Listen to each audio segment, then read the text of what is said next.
Hi everyone, this is RV Saranya. இது south first Tamil.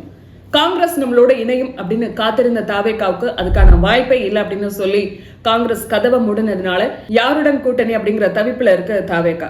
சரியான அடிப்படை கட்டமைப்புல கூட்டணி சரியா அமையல. இதோட சேர்ந்து எஸ்ஐஆர் என்ன செய்ய போது தாவேகா இந்த வீடியோல பார்க்கலாம். தாவேகாவை பொறுத்த வரைக்கும் தங்களுடைய முதல் மாநாட்டிலேயே அரசியல் கட்சிகள் திரும்பி பார்க்கிற மாதிரி ஒரு அதிரடியான அறிவிப்பை வெளியிட்டாங்க. அதுதான் ஆட்சியில பங்கு, அதிகாரத்துல பங்கு. 2021 சட்டமன்ற தேர்தல் முடிந்த பிறகு ஆட்சியில பங்கு, அதிகாரத்துல பங்கு அப்படிங்கிற சத்தம் கேட்க ஆரம்பிச்சது. எங்கிருந்து? திமுக கூட்டணியில இருந்து இந்த முணுமுணுப்புகள் கேட்க ஆரம்பிச்சது. வரக்கூடிய 2026 சட்டமன்ற தேர்தலில் நாங்க ஆட்சியில பங்கு கேட்போம், அதிகாரத்துல பங்கு கேட்போம் அப்படிங்கிறத மறைமுகமா திமுக கூட்டணி கட்சிகள் பேச ஆரம்பிச்சாங்க. முக்கியமா விசிக, காங்கிரஸ் இவங்க எல்லாருமே பேச ஆரம்பிச்சாங்க. அப்ப விஜயோட இந்த அறிவிப்பு, விஜயோட இந்த வியூகம் அப்படிங்கிறது திமுக கூட்டணியை உடைக்கிறதா அப்படின்னு அப்ப பேசப்பட்டது. ஆனா இமிடியேட்டா அதுக்கு விசிக ரியாக்ட் பண்ணாங்க. திருமாவளவனோட அந்த பதிலை வச்சு பார்க்கும்போது தாவேகாவோட கூட்டணி அமைக்கிறதுல அவருக்கு விருப்பம் இல்லை அப்படிங்கிறது அப்பவே தெரிஞ்சது, உடனடியா தெரிய ஆரம்பிச்சது. ஆனா காங்கிரஸை பொறுத்த வரைக்கும் தாவேகாவோட கூட்டணி வைக்கிறதுல விருப்பமா இருக்காங்க அப்படிங்கிற மாதிரி அவங்களுடைய செயல்பாடுகள், ஒவ்வொருவரும் செய்தியாளர்களை சந்திக்கும் போது விஜய்க்கு ஆதரவா பேசுறது, விஜயோட அரசியல் நகர்வுகளை வரவேற்கிறது, அவருடைய கருத்துக்களுக்கு வரவேற்பு தெரிவிக்கிறது, இப்படியான விஷயங்கள் காங்கிரஸ் தாவேகாவோட கூட்டணி அமைக்க விருப்பப்படுது அப்படிங்கிற மாதிரியான ஒரு பிம்பம் இங்க உருவானது. அதுக்கேத்த மாதிரி விஜயோட மாநாட்டுல ராகுல் காந்தி கலந்துக்க போறாரு. விஜய்க்கும் ராகுல் காந்திக்குமான நட்பு அப்படிங்கிறது இன்னைக்கு நேத்து கிடையாது, பல வருஷமா இருக்கு. 2010 இருந்து இருக்கு, 2011 இருந்து இருக்கு அப்படின்னு.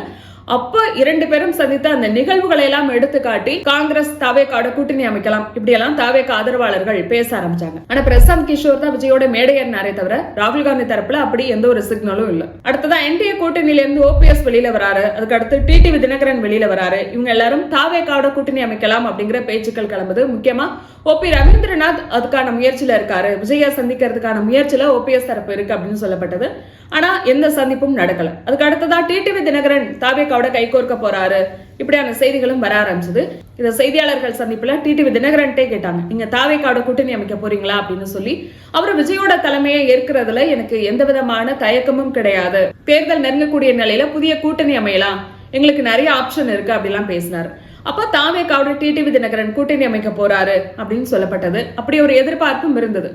ஆனா அதிமுகவில இருந்து செங்கோட்டையன் நீக்கப்பட்ட பிறகு டிடிவி தினகரன், செங்கோட்டையன், சசிகலா, ஓபிஎஸ் இவங்க எல்லாரும் ஒன்னா செய்தியாளர்களை சந்திக்கிறாங்க. ஃபர்ஸ்ட் இந்த 3 பேரும் செய்தியாளர்களை சந்திக்கிறாங்க.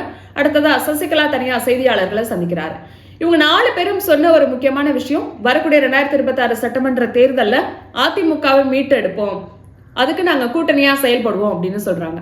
அதிமுகவை மீட்டெடுக்கிறதா இவங்களுடைய நோக்கம் அப்படின்னா இவங்க யாரோட தலைமையும் ஏற்க மாட்டாங்க, இவங்க தனியா கூட்டணி அமைக்க போறாங்க அப்படிங்கிற விஷயத்தை தான் அவங்க பதிவு பண்ணாங்க.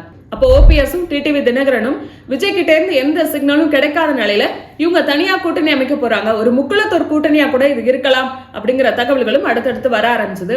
ஆனா பாஜகவை பொறுத்த வரைக்கும் 2026 சட்டமன்ற தேர்தலில் திமுகவுக்கு நிகரான ஒரு வலுவான கூட்டணி அமைக்கணும் அப்படின்னா டிடிவி தினகரன் இருக்கணும், ஓபிஎஸ் இருக்கணும் அப்படிங்கிற பேச்சுவார்த்தையில இப்ப பாஜக ஈடுபடுது அப்படின்னு சொல்லப்படுது. எனவே நாளைக்கு டிடிவி தினகரன், ஓபிஎஸ், செங்கோட்டையன் இவங்க எல்லாரும் தனித்தும் கூட்டணி அமைக்கலாம், அல்லது இவங்க என்டிஏ கூட்டணிக்கு போறதுக்கான வாய்ப்பும் இருக்கு. எது எப்படியோ விஜய் கிட்ட இருந்து எந்த சிக்னலும் கிடைக்காத நிலையில இவங்க மறுபடியும் விஜயோட கூட்டணி அமைப்பதற்கான பேச்சுவார்த்தையில ஈடுபடுவாங்களா அப்படிங்கிறது ஒரு கேள்விதான். தாவேகாவை பொறுத்த வரைக்கும் பிசிக இல்லைனாலும் பரவாயில்ல, டிடிவி, ஓபிஎஸ் இவங்க யாரும் வரலைனாலும் பரவாயில்ல, சிறு சிறு கட்சிகள்லாம் வேண்டாம், காங்கிரஸ் நம்மளோட கூட்டணியில வந்தாலே போதும், இதுதான் தாவேகாவோட ஒரு எண்ணமா இருந்தது. இந்த நிலையில கரூர் சம்பவம் நடக்குது, 41 பேர் உயிரிழக்கிறாங்க. இதுல ஏகப்பட்ட விமர்சனங்கள் தாவேகா மீதும் விஜய் மீதும் முன்வைக்கப்படுது. அப்ப விஜயோட கூட்டணி நிலைப்பாடு மாறும் அப்படிங்கிற எதிர்பார்ப்பு தான் இருந்தது. கிட்டத்தட்ட 1 மாதமா ஊடகங்கள இதுதான் விவாதமா இருந்தது. தாவேகா யாரோட கூட்டணி அமைக்கும், தங்களோட தலைமையில கூட்டணி அமைப்பாங்களா, அல்லது இந்த சம்பவத்திற்கு பிறகு என்டிஏ கூட்டணியில விஜய் இணைவாரா, இப்படியான விவாதம் தான் ஊடகங்கள்ல பேசு பொருளா இருந்தது.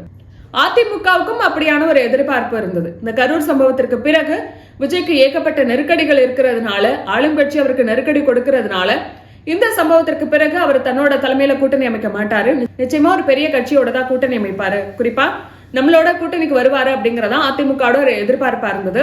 அதுக்கேற்ற மாதிரி எடப்பாடி பழனிசாமியும் கூட்டணிக்கு பிள்ளையார் சொல்லி போட்டாச்சு, ஒரு பிரம்மாண்ட கூட்டணி நம்மளோட இணைய போறாங்க அப்படின்லாம் பேசினார். அடுத்ததான் மகாபலிபுரத்துல பாதிக்கப்பட்ட மக்களை விஜய் சந்தித்த பிறகு கூட்டணி நிலைப்பாடு குறித்து தாவேகா தரப்புல விளக்கம் கொடுக்கப்பட்டது.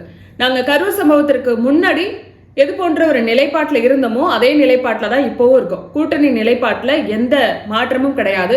எங்களோட தலைமையில தான் நாங்க கூட்டணி அமைப்பு. விஜய் தான் முதலமைச்சர் வேட்பாளர். விஜய தலைமையா ஏற்கக்கூடியவர்கள் எங்களோட கூட்டணிக்கு வரலாம் அப்படிங்கிற ஒரு அறிவிப்பை வெளியிட்டாங்க. தீர்மானமாகவும் நிறைவேற்றினாங்க.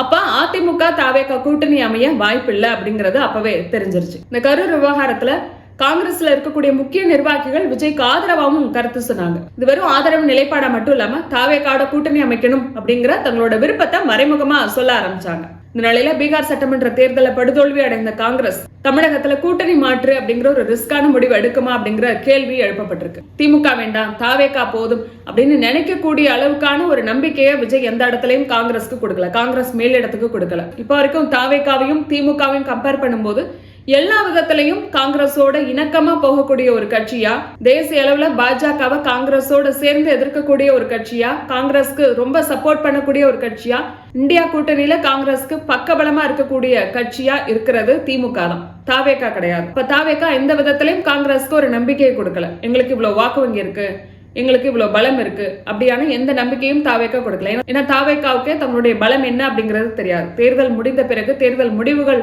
வந்ததுக்கு பிறகுதான் தாவேகாவோட வாக்கு வங்கி என்ன, விஜய்க்கு கூடிய கூட்டம் வாக்குகளா மாறுனுச்சா இல்லையா அப்படிங்கறதெல்லாம் தேர்தல் முடிவுக்கு பிறகுதான் தெரியும். எனவே இப்படிப்பட்ட நிலையில விஜயோட சேர்வது ஒரு ரிஸ்க் அப்படிங்கறதா காங்கிரஸ் நிர்வாகிகளோட எண்ணமா இருக்கு. இங்க இருக்கக்கூடிய காங்கிரஸ் நிர்வாகிகள் ஒரு சிலர் தாவேகாவோட கூட்டணி வேணும் அப்படின்னு சொல்றாங்க. தாவேகா வேண்டாம், அது பெரிய ரிஸ்க், திமுகவோட கூட்டணி போகலாம் அப்படிங்கறதா இன்னொரு பிரிவோட எண்ணமா இருக்கு. எனவே இந்த ரெண்டு பிரிவுகளையும் விவாதங்கள் நடந்தாலும் காங்கிரஸ் மேலிடம் என்ன சொல்லுதோ அதுதான் இறுதி. காங்கிரஸ் மேலிடத்தை பொறுத்த வரைக்கும் திமுகவோட கூட்டணி வரக்கூடிய 2026 சட்டமன்ற தேர்தல் மட்டும் கிடையாது, வரக்கூடிய நாடாளுமன்ற தேர்தல் வரைக்குமே திமுகவோட தான் கூட்டணி அப்படிங்கறதுல காங்கிரஸ் மேலிடம் உறுதியா இருக்கு. ராகுல் காந்தி உறுதியா இருக்காரு. எனவே திமுக வேண்டாம், தாவேகாவோட நம்ம கூட்டணி போகலாம் அப்படிங்கிற முடிவை காங்கிரஸ் மேலிடம் எடுக்கணும் அப்படின்னா வரக்கூடிய 2026 சட்டமன்ற தேர்தல தங்களுடைய பலத்தை தாவேகா நிரூபிக்கணும். அப்படி நிரூபிக்கும் பட்சத்தில் திமுக வேணுமா இல்ல தாவேகா வேணுமா அப்படிங்கிற முடிவு குறித்து காங்கிரஸ் மேலிடம் பரிசீலனை செய்யலாம். எது எப்படியோ 2026 சட்டமன்ற தேர்தல தாவேகாவோட கூட்டணி அப்படிங்கிற ரிஸ்க காங்கிரஸ் மேலிடம் எடுக்க வாய்ப்பே இல்லை அப்படிங்கறதான் தெரியுது. எனவே காங்கிரஸ் வரும், காங்கிரஸ் நம்மளோட இணையும் அப்படின்னு காத்திருந்த தாவேகா அதை நம்பி கூட்டணிக்காக வந்த சிறிய கட்சிகளை கூட கண்டுக்காம போனதுனால இப்ப யாருடன் கூட்டணி அப்படிங்கிற தவிப்புல இருக்கு. தாவேகா ஆரம்பத்திலிருந்து சந்தித்து வரக்கூடிய ஒரு விமர்சனம் கட்சியோட கட்டமைப்பு சரியில்லை அப்படிங்கறதா. இப்ப கட்சி கட்டமைப்பு சரியா இல்ல, கூட்டணியும் சரியா அமையல, இதோட சேர்ந்து SIR அப்படிங்கும் போது என்ன பண்ண போகுது தாவேகா அப்படிங்கிற ஒரு கேள்வி எழுது. எனவே தாவேகாவோட பிளான் B என்ன அப்படிங்கறதா அரசியல் களத்துல இப்ப கேள்வியா இருக்கு. எனவே இதையெல்லாம் தாவேகா எப்படி சமாளிக்க போகுது, விஜய் எப்படி சமாளிக்க போறாரு அப்படிங்கறத வரக்கூடிய நாட்களை நம்ம பார்க்கலாம். இதை பத்தி உங்களோட கருத்து என்ன அப்படிங்கறத கமெண்ட்ல பதிவு பண்ணுங்க.